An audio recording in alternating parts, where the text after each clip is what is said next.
मेंढर कस्बे में स्कूली बच्चों की बड़ी तादाद ने ईद मिलादुन्नबी का जुलूस निकाला और इसमें उलमा और स्कूली असातिज़ा ने भी हिस्सा लिया। मुकर्रिरीन ने कहा कि रसूल अल्लाह सल्लल्लाहु अलैहि वसल्लम ने अपनी तालीमात के जरिए हमेशा अमन, हम आहंगी, भाईचारे, इत्तेहाद और मसावात का पैगाम दिया है।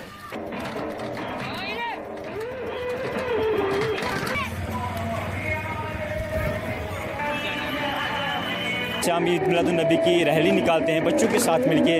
अल्हम्दुलिल्लाह आज भी हमने वही तैयारी करके यहाँ तक बच्चों को लाया है और इसके जो इंचार्ज हैं हमारे सियासी मिडिल स्कूल में मुस्तफ़ा नगर के हमारे मिडिल स्तर प्रिंसिपल सर हमारे साथ हैं और दूसरा कि पेरेंट्स ने हमारे साथ कोऑपरेट किया है और आपका भी हम शुक्रिया अदा करते हैं कि जिन्होंने हमारे जैसे इस रैली को आपने कामयाब किया है, आपने अपना कीमती वक्त दिया है। असरी और दुनियावी तालीम के ऊपर बच्चों पर जोर देते हैं। वहाँ इनके इदारे के अंदर जो सेकंड का बच्चा है, हमने उनका कुरान सुना, बेहतरीन किरात के साथ तरतील के साथ बच्चा कुरान पढ़ता है।